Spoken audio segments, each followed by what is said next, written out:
Assalamualaikum warahmatullahi wabarakatuh.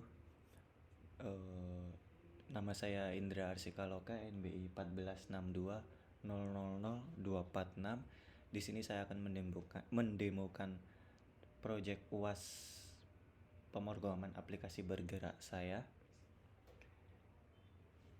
Untuk pertama-tama saya akan menunjukkan hasil akhirnya terlebih dahulu. Jadi di sini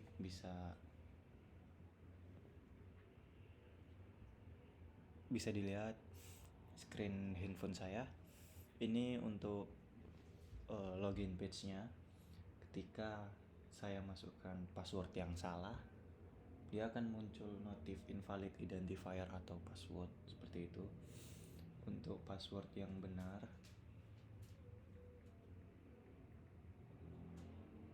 dia akan langsung menuju pada halaman dashboard home-nya sama profilnya seperti ini. Di edit profile di sini bisa untuk mengedit namanya beserta emailnya. Di sini sudah berubah untuk RC sama email, nama sama emailnya.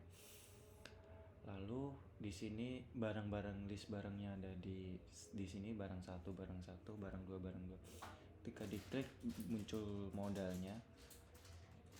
Di sini tidak bisa mengedit barang-barang tersebut. Hanya menampilkan dan menunjukkan detailnya saja. Oke, untuk mengeditnya itu bisa pada halaman backend atau halaman back office-nya. Lalu untuk tombol tambah ini akan menampilkan scan QR code-nya ya. Jadi di sini dengan contoh saya memasukkan barang ABC, lalu saya scan di kanan, berhasil, lalu di tombol kembali, lalu barang ABC ini di sini muncul. Di sini saya menggunakan BA atau B dari barang, A dari ABC, lalu strip random number ini dari per tanggal hari ini, detik ini, millisecond ini dijadikan number seperti itu. Untuk contoh yang kedua, barang DEF. Nah, dia berhasil, lalu kembali, dia masuk barang DE. Mungkin F-nya tidak terscan dari QR code-nya. Oke, seperti itu. Kita masuk ke sesi codingnya. Di sini saya membuat beberapa file Dart. Untuk yang pertama, login page. Pada login page di sini saya menggunakan stateful widget, lalu memberikan form key untuk setiap key dari form.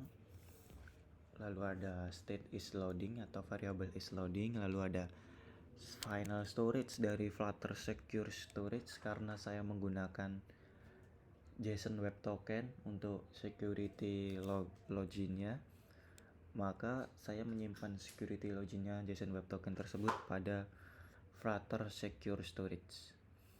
Tidak hanya token JWT, saya menyimpan juga user ID-nya.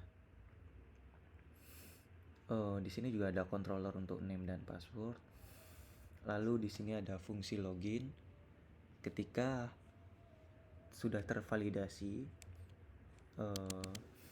lalu dia akan mengeksekusi fungsi login ini. Ada itu masuk di bagian try.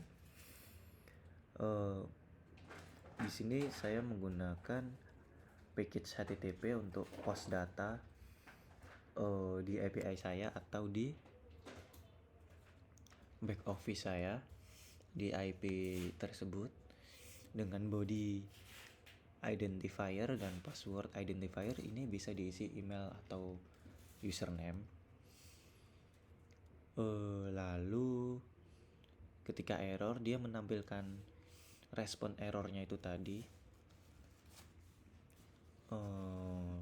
Ketika berhasil masuk, ketika sesuai tidak mendapatkan respon data error,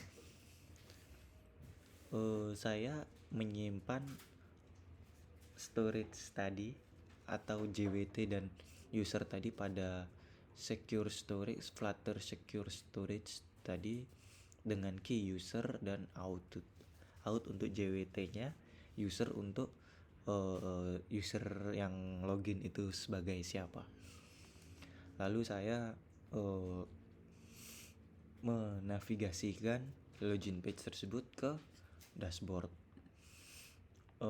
Untuk dashboard juga saya menggunakan stateful widget, menggunakan bottom navigation bar. Jadi ketika pada home dia akan menampilkan list data ini, dan ketika di profile dia akan menampilkan profile.dart ini. Seperti itu. Di list datanya, list data yang tadi di sini juga sama, saya get data dari back office API saya, menggunakan storage juga untuk mengaksesnya. Jadi ketika di sini ada fungsi fetch data, saya variable tokennya saya ambil dari storage yang key-nya out atau JWT-nya, lalu menggunakan package HTTP untuk get API ini dengan header authorization bearer tokennya JWT tersebut. Jika terdapat error, dia akan menampilkan exception violate to load data. Ketika tidak ada error, dia akan menampilkan seperti biasa. Saya menampilkannya saya menggunakan future builder. Lalu di sini hanya cara menampilkannya saja. Jadi saya pakai list style di sini. Ketika on tab dia show dialog ya, memunculkan modal atau dialog. Lalu di sini hanya image random saja untuk menampilkan gambar.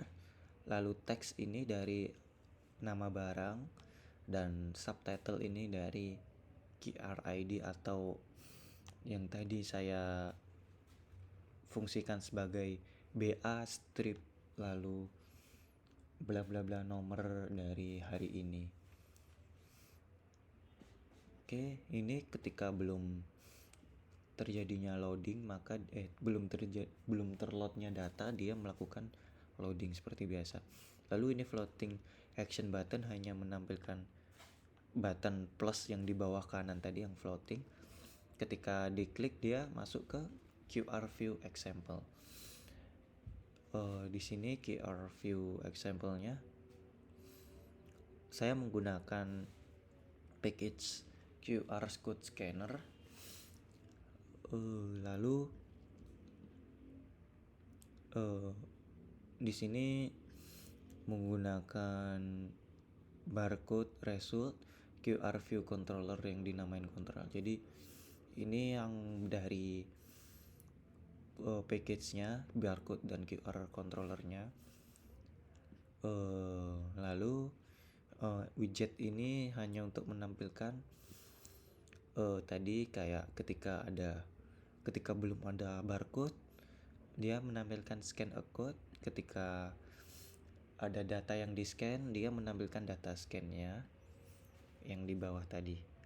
Lalu di sini ada button kembali untuk ketika scan dia perlu kembali. Sebelumnya saya juga sudah menerapkan fungsi ketika scan langsung kembali, cuman banyak sekali error ketika kembali itu tidak tampil. Jadi saya sementara di buttonkan kembali seperti ini.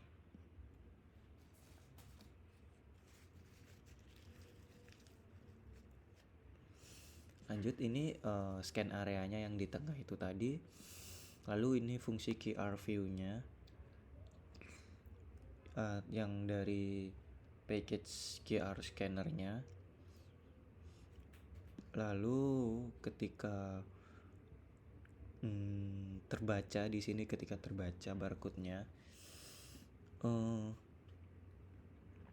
controller nge-scan data.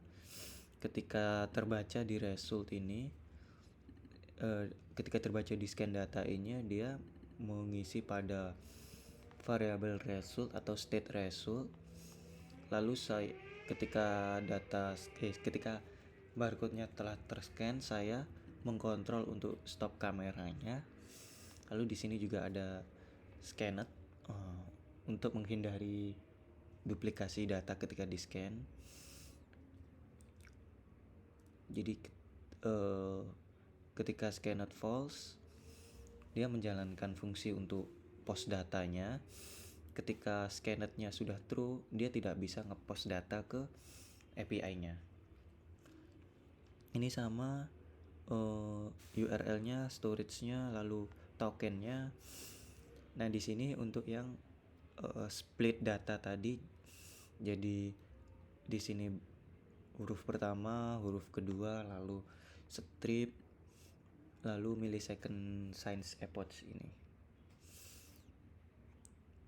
Sini ada map body yang isinya nama barang sama QR ID. Lalu dibalut sama yang namanya data. Nah, di sini untuk responsnya ketika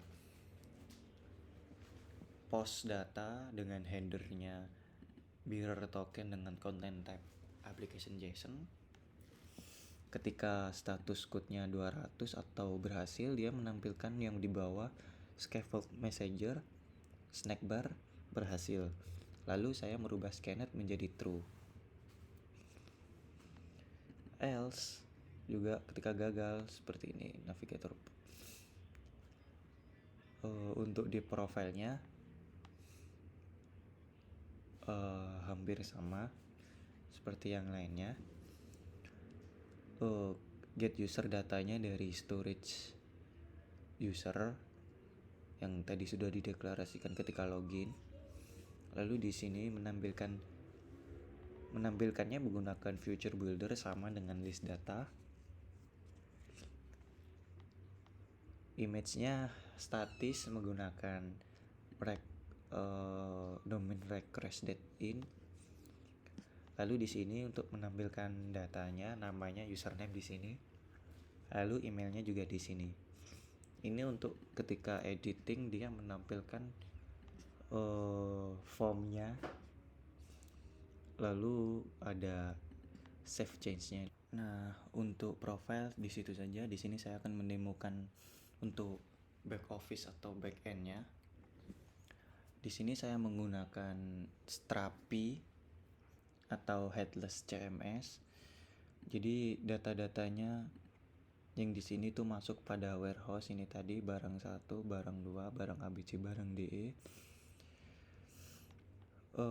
Untuk API-nya juga dari Strapi sudah disediakan, jadi tidak perlu dibuat, hanya membuat kolom-kolomnya atau content type-nya. Jadi di warehouse saya mempunyai konten nama barang tipe teks, quantity, number, timestamp scanned, date time, QR ID, UID-nya sama usernya dia siapa. Kalau user di sini sudah bawaan. Oke. Sekian dari presentasi saya kali ini. Mohon maaf jika ada salah kata. Wassalamualaikum warahmatullahi wabarakatuh.